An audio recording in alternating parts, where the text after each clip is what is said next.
Selamat pagi Bu, dosen dan kakak asisten serta teman-teman semua. Kami kelompok 4 membawa presentasi yang berjudul Sumbangsi Berteologi Kontekstual terhadap Krisis Ekonomi di Indonesia. Nah, anggota kelompok kami sebenarnya kami bertujuh, tetapi teman yang satu tidak hadir. Next Kak. Ya, pembahasan kami secara garis besar terlihat di PPT teman-teman, mohon disimak. Lanjut kita masuk ke latar belakangnya yang berkaitan dengan Pancasila dan DKG PGI. Next Kak. Konteks masa lampau yang kami ambil adalah terkait dengan Pancasila. Sejarah lahirnya Pancasila yang bermula pada saat kekalahan dari Jepang di tahun 1945. Dengan menyadari kekalahan, Jepang berusaha menarik simpati rakyat Indonesia dengan menjanjikan suatu kemerdekaan dan membentuk lembaga dengan fungsi untuk mempersiapkan kemerdekaan. Singkat waktu, kemudian Indonesia merdeka dan mereka membentuklah Pancasila. Kelompok kami menyoroti sila kelima yang ada dalam Pancasila. Nah, sila kelima yang merupakan bagian dari Pancasila seharusnya juga dijunjung tinggi seperti halnya Pancasila itu sendiri. Namun pada kenyataannya tidak sepenuhnya begitu. Sekalipun sudah merdeka selama lebih dari 70 tahun, keadilan sosial bagi seluruh rakyat Indonesia atau yang sila kelima ini belum terwujud sepenuhnya. Nah, kelompok kami menyoroti lagi kepada DKG PGI, khususnya pada tugas pokok-pokok gereja. Poin 5D. Karena itu gereja di Indonesia terus menegaskan bahwa rumah bersama atau wikonos kita, yakni Indonesia haruslah layak didiami dan berkeadilan, dipenuhi damai sejahtera bagi seluruh warganya. Dukungan dan kerjasama kita demi terciptanya masyarakat yang berkeadaban juga tidak bisa tanpa keadilan sosial dan ekonomi tersebut. Oleh karena itu, next Kak, kami menyoroti krisis ekonomi yang terjadi di Indonesia. Krisis ekonomi merujuk pada periode signifikan ketidakstabilan ekonomi yang ditandai dengan penurunan yang tajam dalam aktivitas ekonomi, penurunan pertumbuhan ekonomi, kelangkaan sumber daya, kebangkrutan perusahaan, pengangguran yang tinggi, dan gangguan sistem keuangan. Nah, kami kelompok melihat ada 3 periode besar krisis ekonomi ini. Next Kak. Yang pertama tahun 83-85 yang berlatar belakang kondisi ekonomi dan politik Indonesia yang belum stabil setelah kemerdekaan dan berdampak pada hiperinflasi. Lalu pada tahun 97-98 ada beberapa pokok latar belakang. Yang pertama, kurangnya pengawasan karena menganut sistem devisa bebas. Lalu yang kedua, nilai rupiah yang rendah, dan yang ketiga, utang luar negeri. Hal ini menyebabkan berdampak pada meningkatnya pengangguran, PHK di mana-mana, kerusuhan massal, runtuhnya pemerintahan Soeharto pada saat itu, dan masih banyak lagi.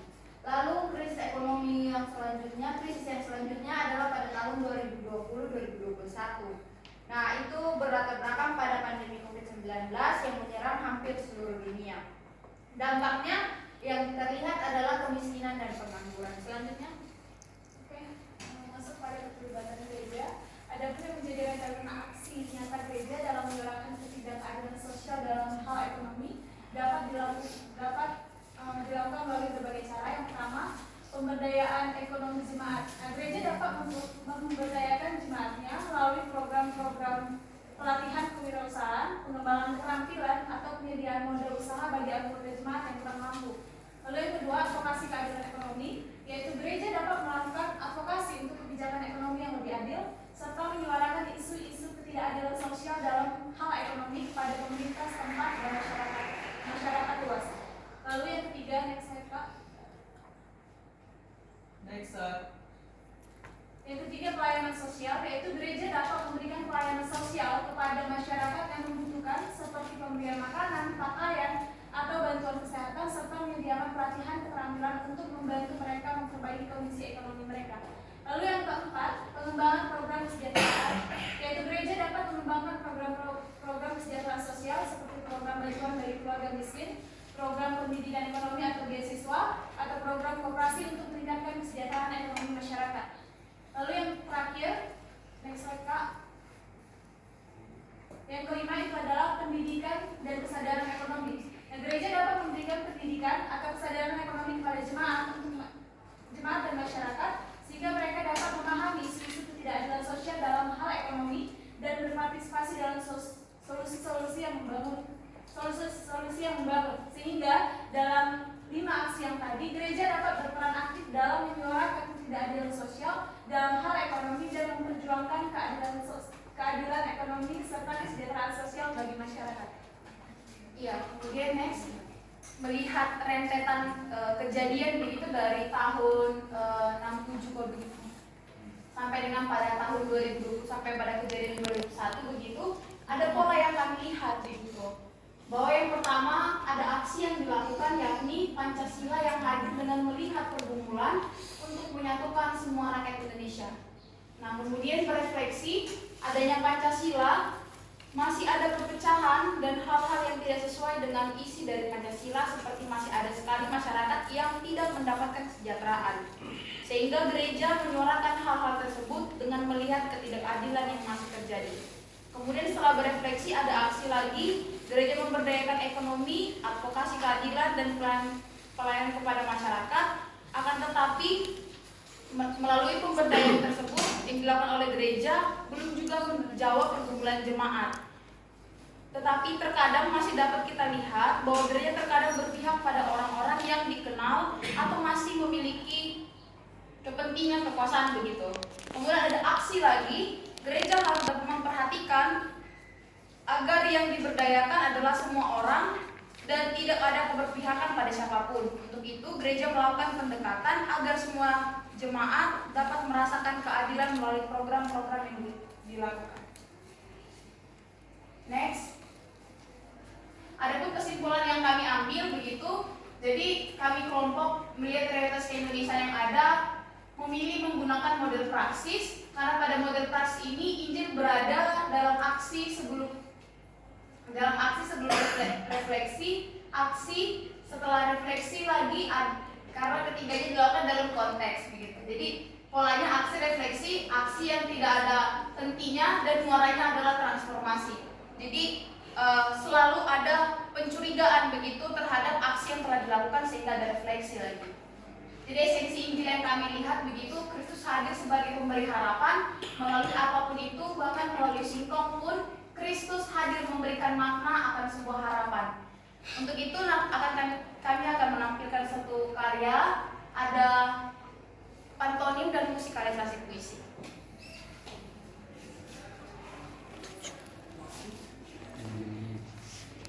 6 menit untuk waktu 15, tapi masih ada ekstra 5 menit.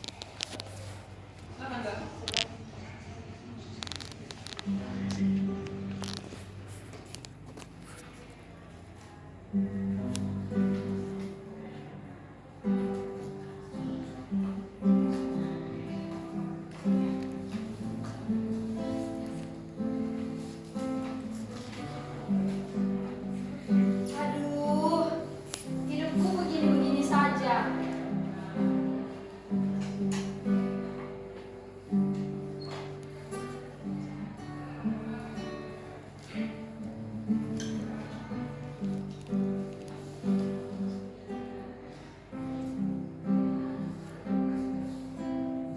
Sudah susah,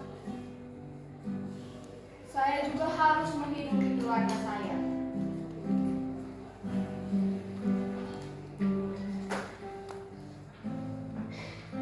Bagaimana aku harus menghidupi hidup ini? Pemerintah bagaimana sih mengatur keuangan ini? Kok biarkan rakyatnya menderita?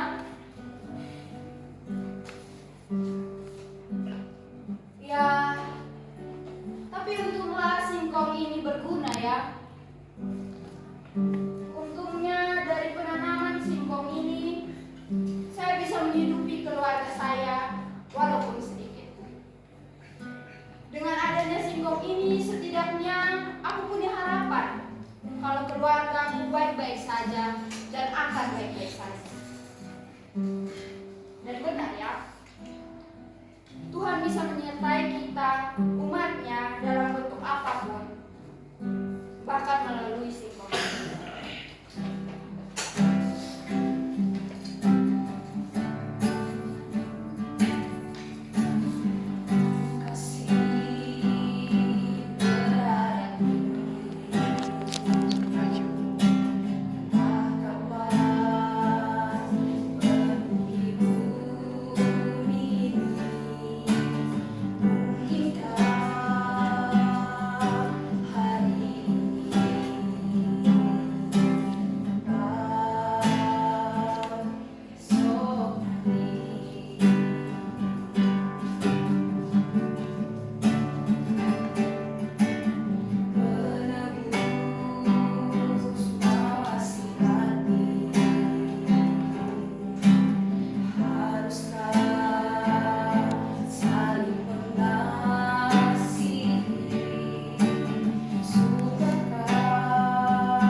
Menyesap perih sampai ke ulu hati, sampai sesak rasanya. Menangis bagaikan anak burung baru lahir menanti induknya yang tak kunjung hadir. Isahkan dan sesak. Bagaikan istana pasir dihantam ombak laut, ekonomi terjatuh, bak raja yang tak berdaya. Pekerja menangis frustasi melihat angka menukik menusuk, tiada henti bagai binatang terjerat. Mimpi-mimpi pupus dihempas badai tak terduga. Bunga-bunga matahari layu di ladang penuh kesan di depan. Inflasi melilit, harga-harga melonjak tinggi, derita di depan mata. Namun, oasis terlihat di tengah padang gurun, mengisyaratkan kehidupan penuh makna. Tegak, kokoh bagaikan elang terbang di atas awan, dipaksa merentangkan sayap di tengah badai. Bukan untuk menyerah tanpa alasan, hanya bersama Tuhan musim akan terjadi. Bersama-sama kita berdiri, menghadapi badai, menyatukan langkah, merajut kembali harapan. Krisis mungkin kuat, tapi kita lebih kuat lagi. Krisis mungkin mendekat, tapi kita punya tenaga